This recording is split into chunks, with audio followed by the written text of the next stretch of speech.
একটি বৃত্তাকার মাঠের বৃত্ত বরাবর এক পাক ঘুরতে নাসিফার যে সময় লাগে মাঠের ব্যাস বরাবর অতিক্রম করতে তার থেকে ৪৫ সেকেন্ড কম সময় লাগে।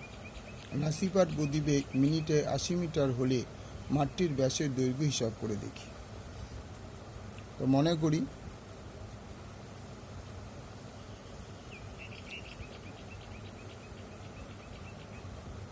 বৃত্তাকার মাঠ, এই বৃত্তাকার মাঠের কেন্দ্র হচ্ছে এটা,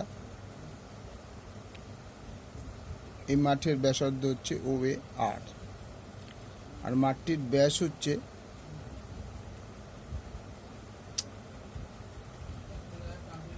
BC।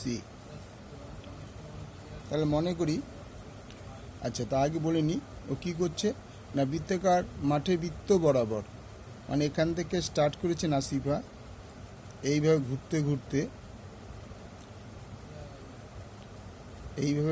ঘুরতে এই পয়েন্টে এসে অর্থাৎ ও পুরো একটা বৃত্ত অতিক্রম করবে।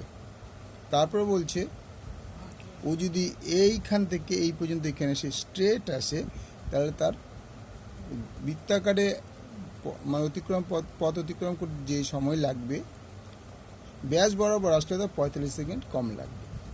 তো মনে করি বৃত্তাকার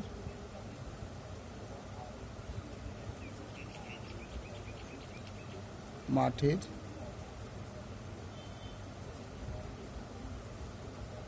ব্যাসার্ধ ইকুয়াল টু R একক। তাহলে ব্যাস কত হবে? ব্যাস ইকুয়াল টু 2R একক।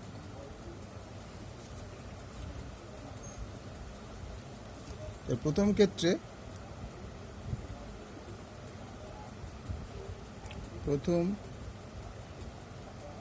ক্ষেত্রে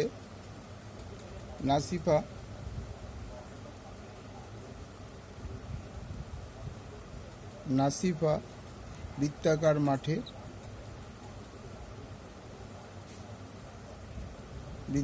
মাঠের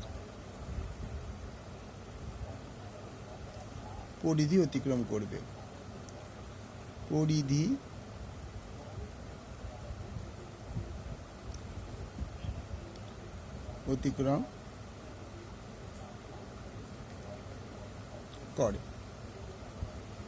তাহলে নাসিফা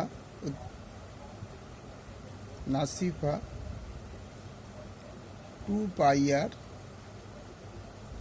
পথ অতিক্রম করল।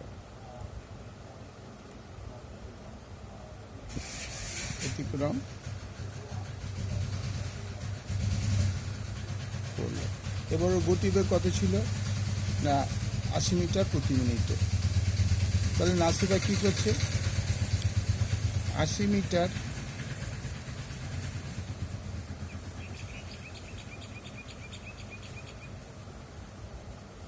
পথ নাসিফা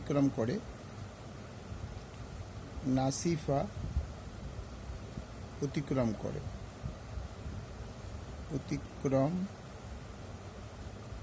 করে ১ মিনিটে। ১ মিনিট দরকার নেই, ১ মিনিট ৬০ সেকেন্ডে, কারণ ১ মিনিট মানে ৬০ সেকেন্ড। এখানে তোমাদের বুঝিয়ে দিচ্ছি ১ মিনিট ইকুয়াল টু ৬০ সেকেন্ড। এটা বোঝানোর জন্য তোমাদের আলাদা করে দিলাম। তাহলে ৮০ মিটার পথ নাসিফা অতিক্রম করবে ৬০ সেকেন্ডে। তাহলে ১ মিটার পথ অতিক্রম করবে কত? 60/80। তো 2πr পথ নাসিফা অতিক্রম করবে 60 × 2πr/80। এবার ৩ × 60, ৪ × 80, ২ অক্ষে ২, ২ × ২ = ৪। তার আলটিমেটটা কত? 3/2πr second. ঠিক আছে, অর্থাৎ ও যখন বৃত্তাকার পথে ঘুরল এত সময় নিল। আবার 80 মিটার পথ নাসিফা অতিক্রম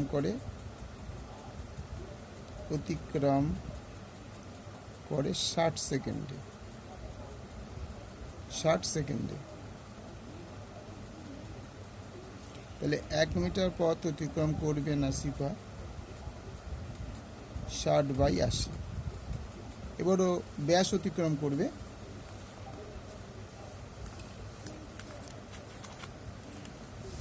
ব্যাস মানে 2r অতিক্রম করবে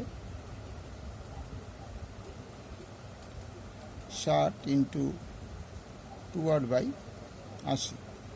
3 × 20 = 60, 4 × 20 = 80 ইকুয়াল টু 3/2r সেকেন্ড।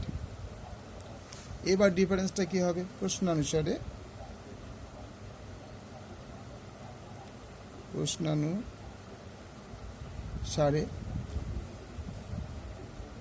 যখন 2πr যাচ্ছে কত সেকেন্ডে?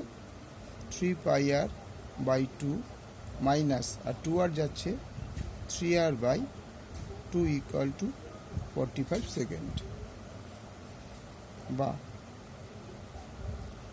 লসগু হবে 2, 2কে 2 দিয়ে ভাগ করলে 1 হয়, 1কে 3πr মাইনাস, এটাও তাই, 3r ইকুয়াল টু 45। বা এখান থেকে আমরা 3r যদি কমন নিয়ে নিই তাহলে π-1/2 ইকুয়াল টু 45। বা 3r ইন্টু পাই মানে 22/7 মাইনাস 1/2 ইকুয়াল টু 45। বা 3r, এটা হচ্ছে 22, 7কে 7, 22 থেকে 7 গেলে 15/7/2 ইকুয়াল টু 45। বা 3×15 = 45r by 7/2 by 1 equal to 45। বা 45r/7 ইন্টু 1/2 ইকুয়াল টু 45। তাইলে বা 45r/14 ইকুয়াল টু 45। বা r ইকুয়াল টু 45 ইন্টু 14/45। 45 কেটে গেল। তাহলে সুতরাং r ইকুয়াল টু 14 সেমি। এবার কি বলছে? সুতরাং ব্যাস